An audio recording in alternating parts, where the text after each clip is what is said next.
اللہ اللہ اللہ اللہ اللہ اللہ۔ میری کئی سالوں کی نمازیں اور روزے قضا ہیں تو ان کو ادا کرنے کا کیا طریقہ ہے؟ کئی سالوں کی نمازیں اور روزے ادا کر لیں، یہ طریقہ ہے، یہی طریقہ ہے، اس کے علاوہ اور کوئی طریقہ؟ جتنے سالوں کی نمازیں ہیں اتنے سالوں کی نمازیں پڑھیں۔ نماز پڑھنے کا طریقہ یہ ہوگا کہ جب آپ فجر پڑھ رہے ہیں تو آپ یہ نیت کریں گے کہ میرے ذمے فجر کی جتنی نمازیں قضا ہیں ان میں جو نماز سب سے پہلے نمبر پہ آتی ہے میں وہ پڑھ رہا ہوں یا پڑھ رہی ہوں، ٹھیک ہے نا؟ تو وہ آپ یہ نیت کریں۔ ظہر جب پڑھیں تو آپ کہیں میرے ذمے ظہر کی جتنی نمازیں قضا ہیں ان میں جو سب سے پہلی نماز ہے میں وہ پڑھ رہا ہوں۔ جب بھی نیت ہوگی تو یہی ہوگی۔ جب آپ دوبارہ فجر پڑھیں گے پھر آپ یہی نیت کریں گے میرے ذمے فجر کی جتنی نمازیں ہیں ان میں سب سے پہلی نماز، کیونکہ وہ جو آپ نے پڑھ لی ہے نا وہ تو ذمے میں رہی نہیں ہے، نہیں یاری نا، وہ تو ذمے میں رہی نہیں ہے، تو وہ خود بخود دوسری نماز پہلے نمبر پہ آ جائے گی ان نمازوں میں جو آپ کے ذمے میں ہیں، سمجھ رہے ہو؟ اسی طرح آپ ایک ڈائری میں نوٹ کر لیں کہ کتنے سال کی نمازیں، اندازہ ہی ہوگا، یقین تو نہیں ہو سکتا، کتنی سال کی فجر ہے۔ بعض لوگ فجر کم پڑھتے ہیں ظہر زیادہ پڑھتے ہیں تو وہ ظہر کم رکھیں فجر زیادہ رکھیں، ٹھیک ہے نا؟ تو جمعے کتنے آئے ہیں یہ سارا حساب کر کے ایک اندازہ ہی ہوگا، اس کا یقین نہیں ہو سکتا، تو اندازے سے کر لیں اور جتنی جتنی نمازیں پڑھتے جائیں ڈائری میں سے وہ کاٹتے جائیں۔ بعض لوگ ڈائری کا نظام نہیں رکھتے، حافظے پر اعتماد کرتے ہیں، وہ ساری زندگی کنفیوز رہتے ہیں، پڑھتے رہتے ہیں، ان کو یہ نہیں پتا چلتا کہ ہوئی ہے کہ نہیں ہوئی ہے۔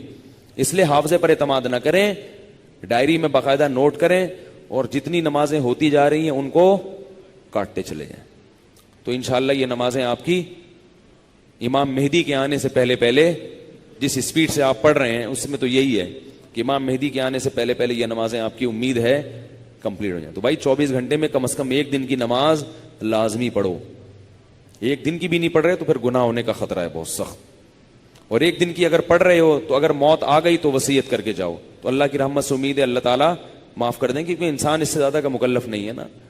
اب ایک دن میں 5 نمازیں فرض بھی پڑھنی ہے پھر قضا بھی پڑھنی ہے تو اور بھی تو کام کرنے ہیں نا۔ بعض لوگ تو ایسے ہوتے ہیں اولو العزم ہوتے ہیں کہ وہ ایک دن میں 5 دن کی نمازیں قضا پڑھ لیتے ہیں۔ ہمارے حضرت کے ایک مرید تھے، وہ تقریباً 50 سال کی عمر میں دین پر آئے، گورنمنٹ میں کسی ادارے میں آفیسر تھے۔ 50 سال کی عمر میں جب آئے ہیں تو ایسا انقلاب آیا ان میں کہ انہوں نے 50 سال کی عمر میں عالم بھی بنے، وہ حافظ بھی بنے، اور میرا خیال ہے کتنے 40-50 سال کی قضائے عمری انہوں نے ایک سال میں نمٹا لی۔ ہم جب بھی جاتے تھے ہر وقت نماز پڑھ رہے ہوتے تھے یا تلاوت کر رہے ہوتے تھے اور مدرسے میں پڑھ بھی رہے ہوتے تھے، ایسا ٹائم کو مینج کیا انہوں نے۔ تو ایسے لوگ بھی ہیں لیکن بہرحال شارٹ ہیں ایسے لوگ، تو آپ ایسے نہ بنیں، اتنا ہی کر لیں کہ 24 گھنٹے میں کم از کم ایک دن کی۔ پھر قضاء عمری پڑھنے کا کوئی ٹائم متعین نہیں ہے، فجر کے وقت میں ظہر کی پڑھ سکتے ہو، ظہر کے وقت میں فجر کی پڑھ سکتے ہو، مکروہ وقت نہ ہو۔ مکروہ وقت جو سورج نکلتے ہوئے، زوال کے وقت اور سورج غروب ہوتے ہوئے، فجر کے بعد بھی پڑھ سکتے ہیں، عصر کے بعد بھی پڑھ سکتے ہیں قضا، فجر اور عصر کے بعد نوافل تو نہیں پڑھ سکتے مگر قضاء عمری پڑھ سکتے ہو۔ وطر بھی پڑھنے پڑیں گے، احناف کے ہاں وطر کی نماز کیا ہے؟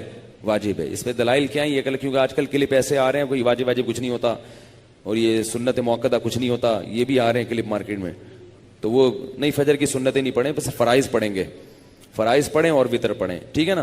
اور فرائض میں یہ آسانی ہے کہ تیسری اور چوتھی رکعت میں اگر کچھ نہ بھی پڑھیں تو بھی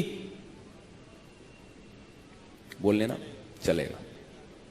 فرض کی تیسری رکعت میں 3 دفعہ سبحان ربی الاعلی کہنے کی بقدر کھڑے رہیں تو بھی نماز ہو جائے گی، ٹھیک ہے نا؟